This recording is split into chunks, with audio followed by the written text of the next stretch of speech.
Hi friends, welcome to Chetana institute for competitors అండి. ఇవాల్టి December 20 related questions చూద్దామండి. మనం 20th related current affair related questions. So ఇప్పుడు మనకు తీసుకుంటే ఫస్ట్ చూడండి, which of the following is correct related to orchids అన్నాడు. ఆర్చిడ్ అంటే ఏంటంటే వన్ టైప్ ఆఫ్ ప్లాంట్ అనమాట. ప్లాంట్ ఇది.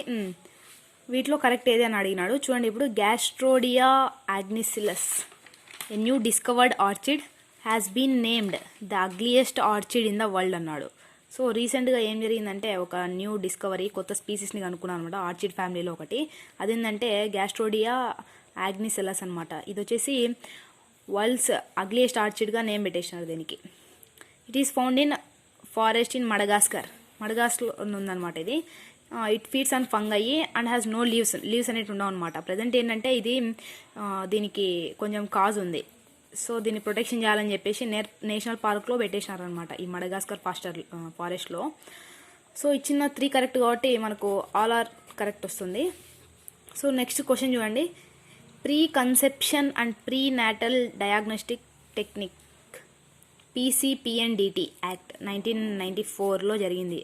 యాక్ట్ తెచ్చాను అనమాట. Is an act of parliament of India enacted to stop, ఏదాన్ని స్టాప్ చేయడం కోసం ఈ యాక్ట్ని తెచ్చారు అని చెప్పేసి అడిగినాడు. చూస్తే ఇప్పుడు female feticide and then infanticide, death rate, maternal mortality అన్నాడు. సో ఇచ్చిన వాటిలో ఏంటంటే ఫీమేల్ ఫీటిసైడ్ అనమాట. దీన్ని స్టాప్ చేయాలని చెప్పేసి ఈ యాక్ట్ని తెచ్చారు. ఏంటి ఫీమేల్ ఫీటిసైడ్ అంటే ప్రెగ్నెన్సీలో ఉన్నప్పుడు ఫీటస్ ప్రొడ్యూస్ అవుతుంది కదా. ఈ foetus baby converts to foetus కదా, జైగోట్ కన్వర్ట్స్ టు ఫీటస్. ఈ ఫీటస్లో ప్రీ సెక్స్ డిటర్మినేషన్ అనమాట. అంటే ముందే ఎవరు ఏదర్ బాయ్ ఆర్ గర్ల్ అని డిసైడ్ చేసి చెప్పిన తర్వాత ఏం చేస్తారు, నార్మల్గా వారసుడే ఉండాలి అని చెప్పి ఏదర్ బాయ్ అనుకో ఓకే, లేకపోతే గర్ల్ చైల్డ్ అయితే చంపాలని చూస్తారు కదా. ఫీటిసైడ్, కిల్లింగ్ ఆఫ్ ఫీటస్ అనమాట, బేబీ చైల్డ్ని. ఫీమేల్ అన్నాడు కదా ఇక్కడ అని చెప్పేసి దీన్ని స్టాప్ చేయాలని చెప్పి ఒక యాక్ట్ని తెచ్చారు. అదేంటంటే PCPNDT అనమాట. మనం యాక్చువల్గా చూసుకుంటే ఇప్పుడు ఫీమేల్ ఉన్నాడు, మేల్ ఉంది, రెండు కంబైన్ ఏం చేస్తారు, ఫర్టిలైజేషన్లో జైగోట్ అనేది ఫామ్ అవుతుంది కదా. ఈ జైగోటే డెవలప్ అయ్యి ఎంబ్రియోగా వస్తుంది. ఈ embryo again developed into foetus అనమాట. ఓకేనా? ఓకే, ఇచ్చిన వాటిలో ఏంటంటే ఫీమేల్ ఫీటిసైడ్ అవుతుంది. థర్డ్ క్వశ్చన్ చూడండి, choose the correct one among the following statements. ఇచ్చిన వాటిలో కరెక్ట్ చూడండి అన్నాడు. India's covid fertility rate is among lowest in the world, that is 1.45% ఉందంట. ఉన్న వాటిలో అందరిలో లోయెస్ట్ వచ్చేసి మన ఇండియన్దే. Next CFR case fertility rate is number of death among the number of diagnosed cases only. ఇచ్చిన వాటిలో 2 కరెక్టే అండి. ఈ రీసెంట్ సర్వే ప్రకారం ఏం చేసిందంటే ఈ డెత్ రేట్ వచ్చేసి కోవిడ్ పేషెంట్ యొక్క డెత్ రేట్ వరల్డ్లో లీస్ట్ ఉంది మన ఇండియానే అంటున్నాడు. అది కూడా 1.45% అని చెప్పినాడు. ఇది వచ్చేసి ఇది రేషియో అనమాట. ఏంటి యాక్చువల్గా ఇదేంటంటే మీరు చూస్తే ఇచ్చిన వాటిలో 2 కరెక్టే కదా. సో మన answer both A and B అవుతుంది. ఇప్పుడు చూడండి, CFR case fertility rate, it is the proportion of ratio అనమాట. Ratio of deaths from a certain disease compared with the total number of people diagnosed with the disease for a particular time. ఇప్పుడు ఏంటంటే ఈ CFR fertility rate అంటే death rate కదా. But ఏంటంటే due to ఏదైనా ఒక disease వల్ల చనిపోయినారు,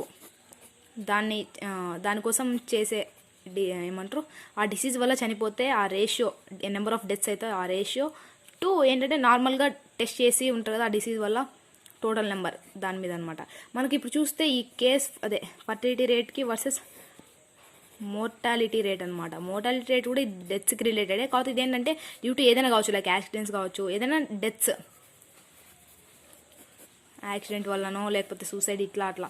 ఇప్పుడు ఇది వచ్చేసి ఓన్లీ డిసీజ్ రిలేటెడ్. ఎప్పుడైనా డిసీజ్ ఏమైనా వచ్చింది పర్టికులర్ డిసీజ్, ఆ డిసీజ్ వల్ల ఎంతమంది చనిపోయినారు అని చెప్పేసి క్యాలిక్యులేట్ చేస్తారు. ఏది ఈ కేస్ ఫార్టిలిటీ రేట్ అనమాట. ఓకేనా అండి? నెక్స్ట్ ఇప్పుడు 4th క్వశ్చన్ చూస్తే, choose the correct statements above Sentinel island అన్నాడు. అసలు ఏంటి శాంటినిల్ ఐలాండ్ వచ్చేసి ఏంటంటే అండమాన్ అండ్ నికోబార్లో ఉంటుందన్నమాట. అండమాన్ నికోబార్ వచ్చేసి అండమాన్ నికోబార్ని డివైడ్ చేసే ఛానల్ వచ్చేసి 10 degree ఛానల్ కదా. ఈ అండమాన్లో ఉండే ఐలాండ్ వచ్చేసి Sentinel island, one of the island అనమాట ప్రజెంట్ ఇన్ అండమాన్లో. ఇప్పుడు చూస్తే ఇచ్చిన వాటిలో చూడండి, Sentinel island is one of the Andaman island and archipelago in bay of Bengal అన్నాడు. బే ఆఫ్ బెంగాల్లో ఉంటుంది. సో ఇప్పుడు మనము ఇండియా అనుకుంటే ఇది ఇక్కడ వచ్చేసి బే ఆఫ్ బెంగాల్ కదా, ఇక్కడ ఉంటుంది Andaman Nicobar island 10 degree channel. అలానే ఇక్కడ లక్షద్వీప్ మనకు తెలిసిందే. ఇప్పుడు చూస్తే ఆర్చిపెలాగో అన్నాడు, అంటే ఏంటి గ్రూప్ ఆఫ్ ఐలాండ్స్ కదా, స్మాల్ ఐలాండ్స్ ఉంటాయి అనమాట. సో ఇచ్చింది కరెక్టే ఇది. Next north Sentinel island is home to Sentinelese. వీళ్ళెవరంటే ఈ నార్త్, ఇందులోనే సౌత్ నార్త్ అని ఉంటాయి కదా. ఈ ఐలాండ్ నార్త్ సెంటినల్ ఐలాండ్ వచ్చేసి హోమ్ ఫర్ నేటివ్ ఫర్ ఏంటి సెంటినెలీస్ అన్నాడు. ఇది వన్ టైప్ ఆఫ్ ట్రైబ్ అనమాట. అక్కడ ఉన్న ట్రైబల్ పీపుల్ వచ్చేసి ఓన్లీ ఇంకా వీళ్ళే ఉంటారు అనమాట ఈ సెంటినల్ ఐలాండ్లో. Next Sentinelese comes under particularly vulnerable tribal group, అదే PVTG, who reside in complete isolation on Sentinel island. చూస్తే ఇప్పుడు ఇచ్చిన వాటిలో ఇది వీళ్ళు వచ్చేసి పర్టికులర్ వల్నరబుల్ ట్రైబల్ గ్రూప్కి చెందిన వాళ్ళు అనమాట వీళ్ళు. ఇంకా వీళ్ళు ఎట్లుంటారంటే ఐసోలేషన్ అనమాట, పూర్తిగా సపరేట్. మిగతా వాళ్ళకు వీళ్ళకి సంబంధం లేదు, ఎవరిని అంటే ఎవరి గురించి ఉండదు, వాళ్ళకు వాళ్ళు అంతే. వీళ్ళు ఎవరితో మాట్లాడరు, ఏ కాంటాక్ట్ ఉండదు, ఏ టచ్ ఉండదు అనమాట ఈ ట్రైబల్ పీపుల్ సెంటినెలీస్ అనమాట. నెక్స్ట్ ఇదేంటంటే ఆంథ్రోపోలాజికల్ సర్వే ఆఫ్ ఇండియా అనమాట. Says that right of the people to the island is non negotiable అన్నాడు. ఏంటంటే ఈ ఐలాండ్లో ఉన్న పీపుల్ సెంటినెలీస్ ట్రైబ్స్ ఉన్నారు కదా, ఈ సెంటినెలీస్ ట్రైబ్స్ వాళ్ళకి right of the people to the island is non negotiable. ఎందుకంటే మనం ఇంకా వాళ్ళు ఏం చేయలేమన్నమాట, చర్చించలేము వాటి గురించి. వాళ్ళ రైట్స్ ఎట్లుంటాయంటే రీసెంట్గా కాదు కానీ ఒక 2 years బ్యాక్ ఏమంటారు 2 years బ్యాక్ ఏంటంటే అమెరికన్ పర్సన్ అనమాట, సమ్ ఎక్స్ పర్సన్, అతన్ని ఈ సెంటినల్ ఐలాండ్లో చంపేసినారనమాట. అతన్ని ఎవరు ఈ ట్రైబ్సే.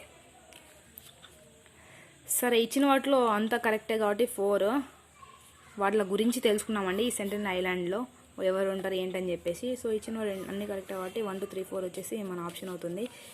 మీరు చూసుకుంటే ఇప్పుడు ఏఎన్ఎస్ అని ఒకటి ఉంటుంది సర్వే, నెక్స్ట్ ఏఎస్ఐ అని ఒకటి ఉంటుంది. ఇది వచ్చేసి ఆర్కియోలాజికల్ సర్వే ఆఫ్ ఇండియా అనమాట. ఇది వచ్చేసి ఆంథ్రోపోలాజికల్ సర్వే ఆఫ్ ఇండియా, ఇది ఆర్కియోలాజికల్ సర్వే ఆఫ్ ఇండియా. ఇది వచ్చేసి ఏదానికి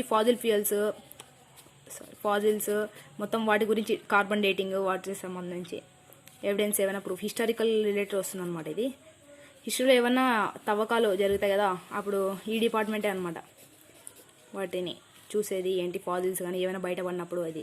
అలానే ఆంథ్రోపోలాజికల్ సర్వే ఆఫ్ ఇండియా ఇదేం చేస్తుందంటే, ఆంథ్రోపోలాజీ అంటే ఏంటి, స్టడీ ఆఫ్ మ్యాన్ కైండ్ కదా, హ్యూమన్ గురించి చదువుతారు కదా, ఎక్కడ ఏంటి ఎవరున్నారు ఎట్లా అనేసి. సో ఆ సర్వే ఎవరు చేస్తారు అంటే ఆంథ్రోపోలాజికల్ సర్వే ఆఫ్ ఇండియా అనమాట. ఓకే చూడండి, ఈరోజు సండే స్పెషల్ అనుకోండి ఏదైనా. ఈ సండే స్పెషల్లో నేను ఒక క్వశ్చన్ ఇచ్చానండి మీకు, why do leaves die off in autumn. దీని నుంచి తెలుసుకుందాం మనం ఎందుకు అనేది. మోస్ట్లీ తెలిసింటారు అందరికీ, బట్ ఒకసారి చూడండి. Why do leaves die off in autumn. Autumn సీజన్లో లీవ్స్ ఎందుకు చనిపోతాయి అంటే, ఏమవుతాయంటే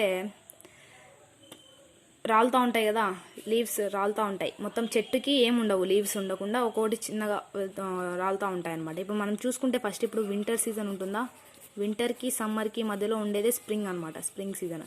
ఈ స్ప్రింగ్ సీజన్ తర్వాత మాన్సూన్, అదే రైనీ సీజన్ మనకు తెలిసిందే.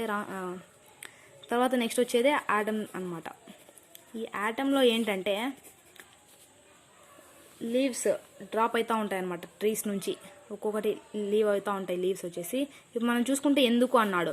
నార్మల్గా ఇప్పుడు ఒక ప్లాంట్ లీఫ్ తీసుకున్నాం అనుకోండి, ప్లాంట్ యొక్క లీఫ్ తీసుకుంటే నార్మల్గా గ్రీన్ కలర్లో ఉంటుంది కదా లీవ్స్. అదేంటంటే డ్యూ టు క్లోరోఫిల్ అనమాట.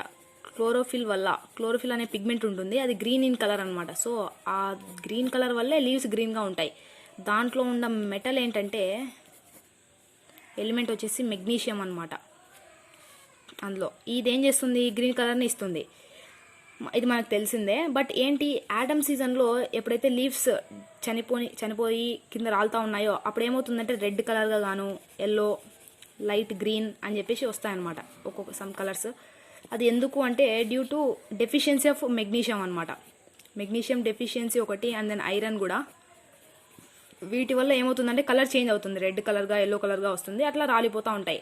ఇప్పుడు మనం చూసుకుంటే ఇన్ ద ప్రెసెన్స్ ఆఫ్ సన్లైటే కదండి మనకు ఏం చేస్తుంది, క్లోరోఫిల్ పిగ్మెంట్ ద్వారా సన్లైట్ నుంచి ఏంటి ఫ్రూట్స్ ప్లాంట్స్ అనేటి ఫుడ్ని ప్రిపేర్ చేసుకుంటాయి కదా ఎప్పుడు. సో ఇది సమ్మర్లో సెట్ అవుతుంది.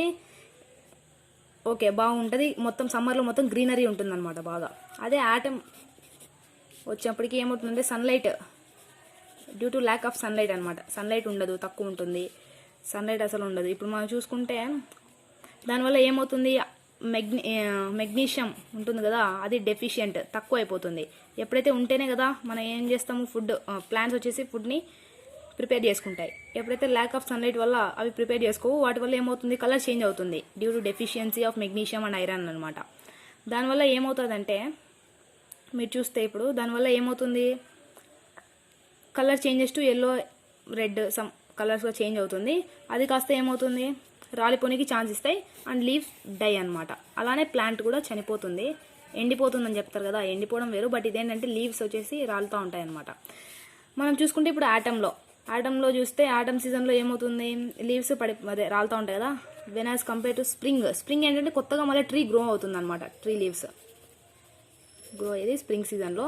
అండ్ దెన్ ఆటంలో వచ్చేసి leaves colour changes to red or yellow, colour change అయిపోయి ఏమవుతుంది, వాటి మళ్ళీ కలర్ చేంజ్ అయిపోయి రాలుతూ ఉంటుంది అనమాట. అలానే లీవ్స్ అనేవి చనిపోనికి కారణం. అందుకే ఆటమ్ సీజన్లో లీవ్స్ చనిపోతాయి. లీవ్స్ చనిపోవడం అంటే రాలి ఇంకా అవి రావడం అంటే ఇంక నథింగ్ బట్ చనిపోవడమే కదా. కలర్ చేంజ్ అయిపోయి వాటిలో క్లోరోఫిల్ లేకపోవడం వల్ల, డెఫిషియన్స్ అవ్వడం వల్ల సన్లైట్ గ్రాస్ప్ చేసుకోలేదు, దానివల్ల ఫుడ్ ప్రిపేర్ చేసుకోలేదు. ఎప్పుడైతే ఫుడ్ తీసుకోలేదో it will dies. Okay, thank you అండి ఫర్ వాచింగ్ దిస్ వీడియో.